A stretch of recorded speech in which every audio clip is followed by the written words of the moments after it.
처리하는지 함께 살펴보려고 합니다. 지난 금요일 날은 5절, 6절, 7절 말씀을 통해서 제물의 피를 가지고 속죄하는 부분을 말씀을 드렸고요. 오늘 우리가 살펴볼 것은 그 제물의 나머지 고기와 가죽과 정강이와 이런 부분들을 처리하는 내용인데요. 우선 8절과 9절을 보면 제물을 잡아가지고 배를 갈라서 속에 있는 내장을 다 끄집어낸 다음에 그 내장 가운데 붙어있는 여러 지방질, 덮여있거나 붙어있거나 하는 이런 지방들을 다 떼어내고 거기에 콩팥까지 떼어내서 이것은 특별히 번제단 위에 불살라서 하나님께 올려드립니다. 그런 다음에 이제 10절부터 12절까지 내용을 보면 나머지 가죽을 벗긴 것과 또 고기 전체 그리고 정강이와 내장과 그 내장 속에 들어있는 똥까지 다 이제 이걸 진 바깥으로 가지고 가서 그 진 바깥에 마치 쓰레기처럼 버리는 그런 곳이 있어요. 여기는 그냥 일반 생활 쓰레기를 버리는 곳이 아니고 성전의 이 번제단에서 태우고 남은 재 같은 거 있잖아요. 그죠? 이런 것들만 따로 버리는 곳이 있는데 이게 이제 어떻게 보면 쓰레기 같지만 사실은 그것까지도 다 거룩한 곳이라 그랬어요. 자, 여러분 12절을 보면 똥 곧 그 송아지 전체를 진영 바깥이라고 했죠. 이스라엘 백성들이 살고 있는 이 진영에 저 멀리 떨어진 바깥에 이런 장소를 마련했는데 거기는 죄를 버리는 곳인데 그 다음에 뭐라고 그랬습니까? 정결한 곳으로. 진영 바깥에 번제단의 제물들을 태우고 그 밑에 이제 떨어지는 재가 쌓이잖아요. 재가 계속 수북이 쌓이면 다음에 거기다 나무를 올려놓을 수도 없고 뭐 번제물을 올려놓을 수가 없어요. 왜요? 거기 재가 가득 차면 불이 제대로 타지 않잖아요. 그래서 그 재를 자꾸만 비워야 되는데 그 재까지도 다 거룩한 거예요. 이거를 가져다가 바깥에 버리지만 그 버리는 그것도 거룩합니다. 왜 그럴까요? 이게 하나님께 드린 제물들에 태워서 나온 제인데 이거는 거룩한 번제단에 있던 거예요. 이 성전 전체 마당까지 다 거룩한 곳이고 그 거룩한 것을 사람이 만지거나 그 거룩한 것에 뭐 물건이 닿거나 그러면 그런 것까지 다 거룩하게 취급을 하시거든요. 그래서 여기서 나오는 재지만 우리가 볼 때는 쓰레기 같지만 하나님께서는 그것까지도 거룩하고 그것을 버린 장소까지도 거룩한 곳이라고 말씀을 하세요.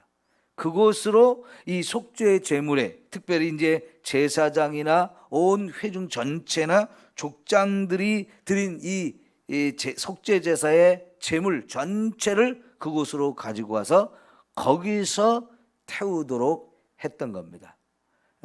왜 이렇게 했는가? 우선 이제 예를 들어 여러분 27절부터는 평민들의 한 사람 한 사람이 죄를 지었을 때 제사를 드리는 법이 나오는데요. 요런 때는 그 제물을 제사장한테 주어서 제사장이 그것을 먹어야 돼요. 그런데 제사장 자신이 지은 죄, 회중 전체가 지은 죄, 이런 죄를 용서받기 위해서 수송아지를 제물로 드릴 때는 제사장이 절대 그 고기를 먹으면 안 됩니다. 왜냐하면 자신의 죄를 용서받기 위해서 드리는 이 제사이기 때문에 그것을 자기가 먹을 수가 없어요. 만약 그것을 먹으면 그 제사 자체가 뭐랄까요? 이제 폐지가 돼. 죄를 용서받을 수 없는 것이 되어버려요. 자기 죄를 자기가 먹은 꼴이 되어져 버리기 때문에 그렇게 하지 말고 이거는 전부 그 죄를 버리는 곳에 가서 거기서 태우라고 합니다. 그러니까 그 다음에 회중 전체가 죄를 지었을 때도 마찬가지인데, 회중 전체가 죄를 짓는다고 할 때 거기에 제사장도 속할 가능성이 많거든요. 그래서 이런 경우에는 그 고기를 먹지 말고 그곳으로 갖고 가서 거기서 이제 불로 태우라 그랬는데요. 자, 이 말씀을 이제 여러분이 히브리서 13장을 꼭 찾아보셔야 돼요. 히브리서 13장 11절 말씀이에요.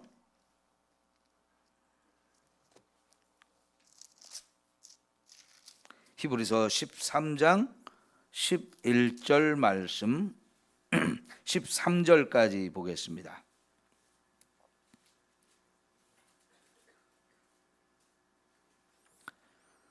히브리서 13장 11절, 자, 함께 보겠습니다.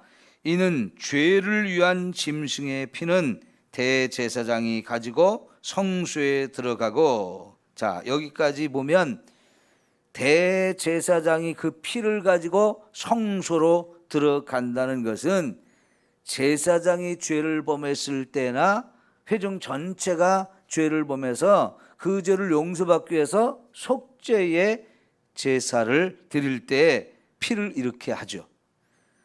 그래서 나머지 그 육체는 영문 밖에서 불사름이라. 이 영문 밖이라는 것은 진 바깥쪽이라고 말하는 것과 똑같은 건데요. 그러므로 예수도 자기 피로써 백성을 거룩하게 하려고 성문 밖에서 고난을 받으셨느니라.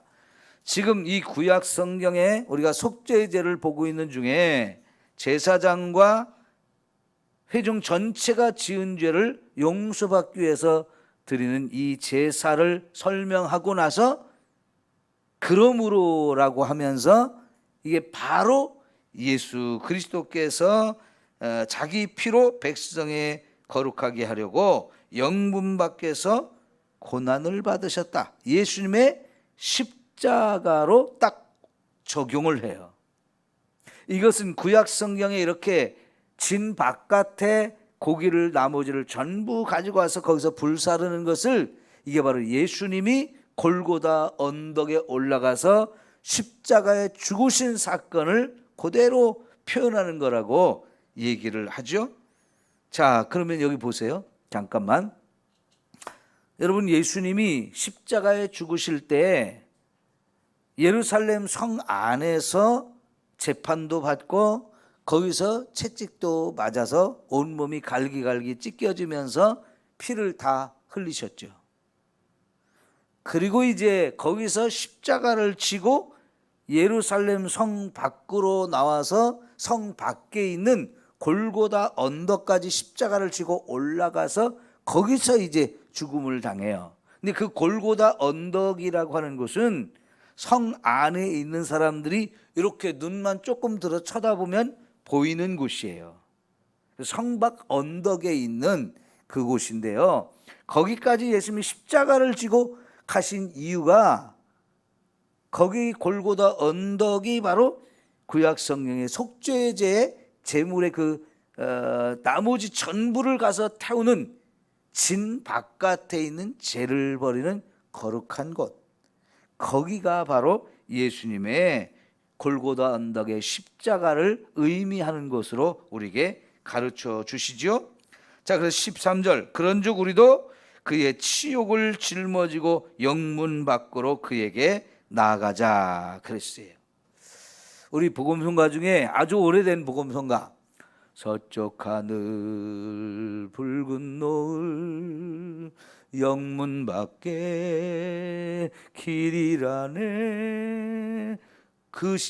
그 가사의 내용에 나오는 이 영문 밖의 길이라고 하는 이 골고다 언덕을 향해서 올라가는 이 내용이 바로 이 구절을 의미하는 겁니다. 자, 그러면 지금 속죄제, 이스라엘 백성의 제사장이라든가 회중 전체의 죄를 짊어지고 이 속죄의 제물이 죽어가지고 영문 밖에 가서 완전히 다 불태워서 없애버렸어요. 이 사건이 바로 예수님께서 골고다 언덕에 올라가셔서 거기서 십자가에 죽으셔가지고 온 인류의 죄를 다 담당해서 우리의 죄를 용서해 주시는 이런 사건이라고 가르쳐 주고 있는 거예요. 그러니까 여러분, 특별히 이제 구약의 이 속죄제는 5가지 제사 중에서도 가장 중요한 내용이기 때문에 아주 자세하게 이렇게 설명을 해주다 보니 내용이 깁니다. 그 가운데 이제 이렇게 제물을, 나머지 고기 전체를 처리하는 방법을 가르쳐 주는데, 그거는 바로 예수님이 골고다 언덕에 올라가서 십자가 위에서 죽으심을 당하심으로 자신의 모든 피도 다 흘려주시고 자신의 온 몸이 갈기갈기 찢겨져 죽임을 당하는 그 사건, 바로 그것을 통해서 저와 여러분의 모든 사람들의 모든 죄를 다 용서해 주시는 이 대속의 길이 활짝 열려지게 된 것을 말하는 것입니다. 자, 그런데 여러분, 이제 7장에 가면 7장을 한번 넘어가 볼까요? 레위기 7장입니다. 레위기 7장.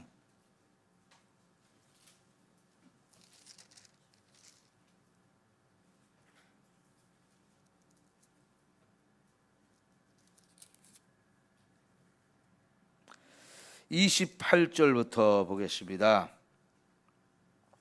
여호와께서 모세에게 말씀하여 이르시되 이스라엘 자손에게 말하여 이르라. 화목제물을 여호와께 드리는 자는 그 화목제물 중에서 그의 예물을 여호와께 가져오되 여호와의 화제물은 그 사람이 자기 손으로 가져올지니 곧 그 제물이 기름과 가슴을 가져올 것이요 제사장은 그 가슴을 여호와 앞에서 흔들어 요제를 삼고 그 기름은 제단 위에서 불사를 것이며 가슴은 아론과 그의 자손에게 돌릴 것이며 또 너희는 그 화목제물의 오른쪽 뒷다리를 제사장에 주어 거제를 삼을지니 아론의 자손 중에서 화목제물의 피와 기름을 드리는 자는 그 오른쪽 뒷다리를 자기의 소득으로 삼을 것이니라.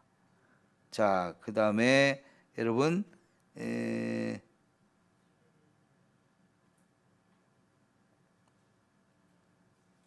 여기까지만 보겠어요. 잠깐 이제 여기 절을 보세요. 여기서 화목제물을 처리할 때 기름이나 내장 이런 부분들은 떼어서 번제단에서 태우지만 가슴살이나 오른쪽 뒷다리는 요제와 거제로 삼아서 하나님께 올려드린다고 하고 나서 이걸 다시 제사장에게 주어서 제사장이 그걸 먹게 하는데, 이거는 속죄 제물의 고기를 처리하는 것도 똑같은 방식으로 합니다. 이렇게 하는 이유는 뭐냐면 제사장의 소득이 되게 하지만 제사장이 그 죄를 함께 짊어지고 담당하라고 그렇게 하신 거예요. 여러분, 이 제사장이라고 하는 이 자리는, 제사장이라고 하는 자리는 하나님과 우리 사이의 중보자 역할을 하게 되어지는데요. 그 중보자인 제사장도 인간이기 때문에 때로는 자기도 죄를 져요.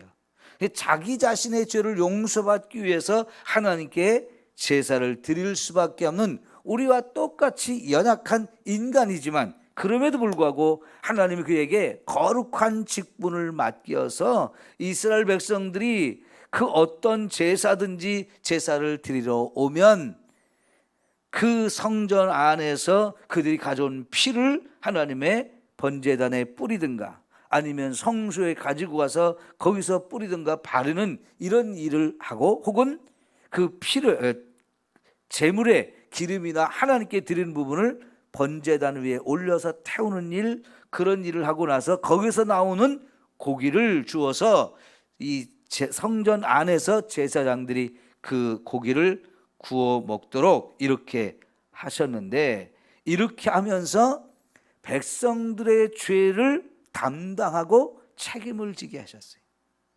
왜냐하면 백성들이 죄를 짓게 되는 많은 부분의 내용이 뭐냐면 하나님의 율법의 말씀을 제대로 지키지 않아서 죄를 짓는 거거든요. 근데 그 율법을 백성들에게 가르칠 책임, 그게 바로 제사장이 가지고 있거든요. 제사장은 하나님 말씀을 잘 가르쳐서 그 백성들로 하여금 죄를 짓지 않도록 해야 될 책임이 있는데, 백성들이 그 율법을 범하고 죄를 지었다 그러면 제사장이 해야 될 역할을 일정 부분 잘 못한 것일 수도 있거든요. 그래서 이제 그런 죄를 담당할 수밖에 없는 거지요. 그럼 여러분, 목사인 제가 여러분에게 설교할 때 사실은 똑같은 입장이에요. 저도 하나님 말씀을 들어서 그 말씀대로 살아야 될 사람이면서 동시에 하나님 말씀을 하나님부터 받아서 하나님을 대신해서 제가 여러분에게 선포하면, 그럼 여러분이 그 말씀을 들으면서 순종을 해야 되잖아요. 그런데 그냥 나는 하나님을 대신해서 말씀을 전했으니까 이제 말씀을 듣든지 안 듣든지 그건 여러분 책임입니다 하고 끝나는 게 아니라는 거지. 여러분이 말씀대로 사는지 안 사는지도 자꾸 살펴봐야 되고, 그래서 말씀대로 살면 저도 제 책임을 잘한 거니까 기쁨을 얻고 힘을 얻죠. 그러나 여러분이 그렇게 살지 못하는 걸 볼 때는 이건 내 책임인데, 이걸 느끼면서 하나님 앞에 또 간절하게 기도하지 않을 수가 없어요. 하나님, 아무개가, 또 아무개 집사님, 아무개 권사님이 말씀대로 살지 않는 모습을 볼 때 제가 너무 마음이 아픕니다. 이게 마음이 아플 수밖에 없는 거예요.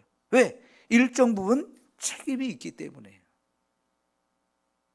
제사장으로 하여금 그 고기를 먹으면서 백성들이 이런 죄를 지었고 그걸 가르칠 책임이 내게 있는데, 그걸 제대로 감당하지 못한 부분을 스스로 자책하고 책임을 느끼면서 이 죄는 나 때문입니다, 제가 잘못 가르쳤습니다, 아니면 가르치지 못해서 그렇습니다 라고는 이런 마음을 가지고 이렇게 제사를 드리고 백성들을 이제 다음부터 더 잘 가르치도록 다짐을 하고 결단을 하고 또 준비해 가지고 또 가르치고 이런 일을 해야 되겠죠. 그런 일을 하라고 제사장을 세워준 거고, 그 일을 위해서 이렇게 그거를 먹도록 이렇게 했거든요.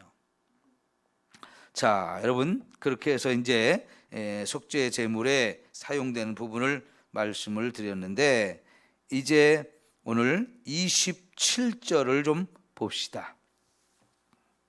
레위기 4장 27절부터 22절부터 가야 되겠네요. 여기는 만일 그 족장이 그의 하나님 여호와의 계명 중 하나라도 부주 중에 범하여 허물이 있었는데 그가 범한 죄를 누가 그에게 깨우쳐 주면 그는 흠없는 순염소를 예물로 가져다가 그 순염소의 머리에 안수하고 여호와 앞 번제물을 잡는 곳에서 잡을지니 이는 속죄제라. 제사장은 그 속죄 제물의 피를 손가락에 찍어 어디다 바르라고요? 번제단 뿔들에 바르고 그 피는 번제단 밑에 쏟고 그 모든 기름은 화목제 제물의 기름같이 제단 위에서 불사를 지니 이같이 제사장이 그 범한 죄에 대하여 그를 위하여 속죄한즉 그가 사함을 얻으리라. 자, 앞부분에서 제사장과 회중 전체가 제사를 드리는 것과 차이가 나는 것이 몇 가지가 있는데, 첫째는 제물의 종류예요. 여기는 뭘 드리라고 그랬어요? 순염소를 드리라고 그랬어요. 순염소를 드리는데 그 앞에 내용을 보면 언제 이런 제사를 드리라고 그랬습니까? 여호와의 계명 중 하나라도 부지 중에 범하여 허물이 있었는데 그가 범한 죄를 누가 그에게 깨우쳐 주면 그랬어요. 내가 죄를 지어놓고도 내가 죄를 지었는지를 모르는 경우가 많아요. 그러니까 우리 많은 분들이 이렇게 기도할 때 보면 알고도 지은 죄, 모르고도 지은 죄 용서해달라고 그런 기도를 하죠. 그래요. 우리가 죄를 범해놓고도 내가 그 죄인지도 모르고 죄를 지었는지도 모르는 이런 경우가 허다하지요. 그런데 이걸 누가 깨우쳐 줬다는 거예요. 그러면 누가 깨우쳐 줄까요? 대부분은 제사장이 말씀을 전하고 레위 지파 사람들이 말씀을 가르칠 때 그거를 스스로 깨닫는 거죠. 아, 이 말씀을 들어보니까 내가 이 죄를 범했구나 하는 걸 깨닫게 돼요. 아니면 가장 가까이에 있는 부모라든가 가족들이나 친구들이나 이런 사람들이 야, 너 그거 죄진 거야, 그 잘못된 거야 하고 가르쳐 줄 때가 있어요. 이럴 때 빨리 깨닫고 제사를 드리라는 건데, 제물이 제사장이나 회중 전체에는 수송아지였자면 여기는 순염소를 드리고요. 그 다음에 25절에 보면 그 아까 말씀드린 대로 피를 이번에는 번제단 뿔에 바르고 나머지는 거기다 부으라 그랬는데요. 아까 제사장이나 회중 전체가 죄를 지었을 때 거기서 제물을 잡고 나온 피는 성전 안으로 가지고 가서 휘장에 7번 뿌리고 향단 뿔에도 이렇게 바르고 그걸 나머지 가지고 와서 번제단에 다 부어버리도록 이렇게 했거든요. 그러니까 피를 사용할 때 성전 안으로 가지고 들어가는 게 있고 거기에 들어가지 않는 게 있는데, 제사장과 회중 전체의 죄는 용서받으려면 그 피를 가지고 휘장 안까지 들어가야 됐어요. 그러나 이제 족장이나 평민들의 죄를 하나님 앞에 용서받을 때는 휘장 안에, 성전 안에는 들어가지 않고 바깥에 있는 마당에 있는 번제에 대한 뿔에만 이 피를 바르도록 하죠. 여기서 이제 하나 우리가 나중에 볼 건데 미리 여기서 하나 더 생각할 게 있는데, 1년에 딱 하루 이스라엘 백성 전체의 1년 동안의 죄를 용서받는 날이 있어요. 그때가 언제죠? 대속죄일이라고 정한 7월 10일이라는 날짜가 있어요. 이 7월 10일은 1년에 딱 한 번 오지만 그날은 백성들 전체의 죄를 1년 동안 지은 죄를 용서받기 위해서 제사를 드리는 특별한 절기가 있어요. 그날을 대속죄일이라고 하는데, 그날은 이 제물을 잡아가지고 그 피를 어디로 가지고 가냐면 지성소에 들어가요. 지성소. 1년에 딱 한 차로 대제사장이 지성소에 들어갈 수 있는 날. 이건 대제사장만이 1년에 딱 한 번만 들어갈 수 있는 곳이잖아요. 근데 그곳에 들어갈 때 그냥 가는 게 아니고 온 백성의 죄를 용서받기 위해서 수소를 잡고 거기에 이제 피를 가지고 들어가서 그 피를 번제단이 아니고 법궤 위에 천사들이 이렇게 날개를 펴서 덮고 있는 바로 그 밑에 거기다가 전부를 쏟아 붓는데요. 요때만 피를 가지고 그 법궤 위에 붓게 됩니다. 그러면 1년 동안 백성들의 모든 죄를 또 하나님이 다 용서하시는 그런 날이 되는데, 그날은 유일하게 대제사장이 지성소 안에 들어가고 그때 피를 가지고 와서 거기다가 뿌리는 거예요.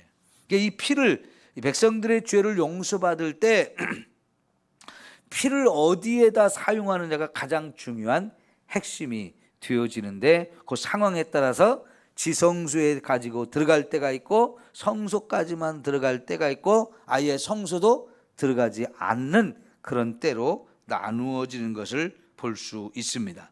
그리고 나서 26절에 내장과 거기 기름 이런 것들은 번제단에 불사를 하고 나머지 고기에 대한 얘기가 없죠. 이제 그게 아까 화목제물 드리는 부분을 잠깐 봤는데, 이제 그 화목제물을 드릴 때는 가슴살과 오른쪽 뒷다리만 제사장에게 주었지만, 사실은 이제 족장들이나 평민들이 죄를 지었을 때 나머지 고기 전부를 제사장에게 주어서 제사장과 그 가족들의 음식이 되게 하신 거지요. 이렇게 처리를 했다고 보시면 되고요. 자, 그 다음에 여러분 27절을 보면 평민의 한 사람이 죄를 범했을 때, 그때는 28절에 보면 흠 없는 암염소를 드리라고 했고요. 32절을 보면 그가 평민인데 암염소를 드릴 만한 형편이 안 되면 이 사람은 어린 양을 드리도록 했어요. 그리고 나서 여러분이 5장으로 넘어가셔서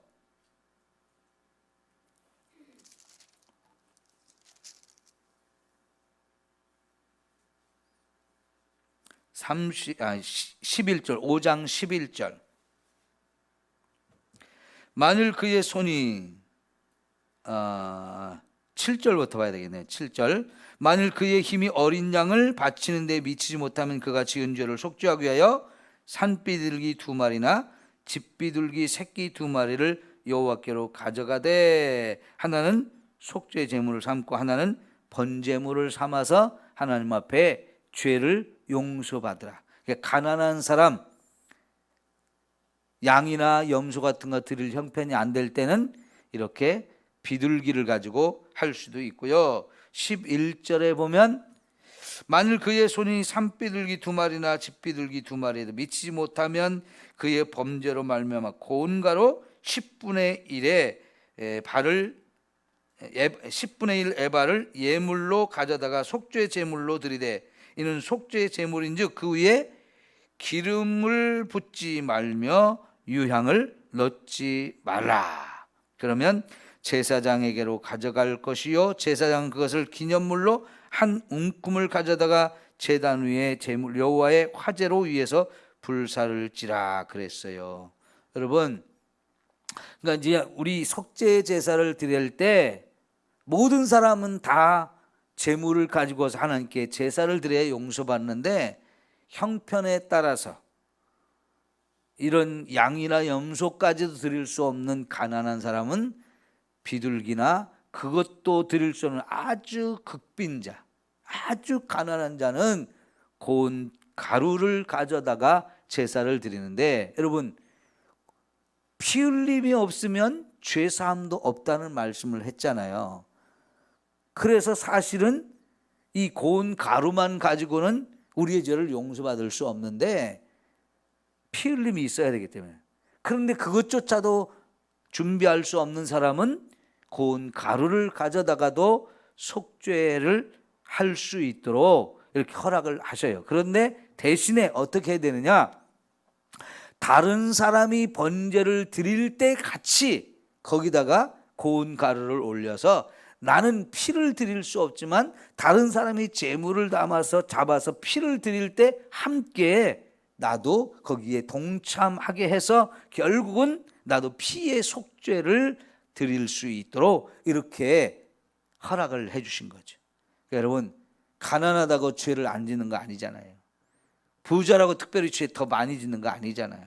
모든 사람은 다 죄인이기 때문에 용서를 받아야 되니까 그 누구라도 다 와서 용서를 받기 위해서 이렇게 제물의 종류를 차등을 주어서라도 가난한 사람까지도 다 용서받고 하나님 앞에 새 사람 되어서 거룩하게 살 수 있는 길을 하나님이 열어주시는 것이라고 볼 수 있는 겁니다.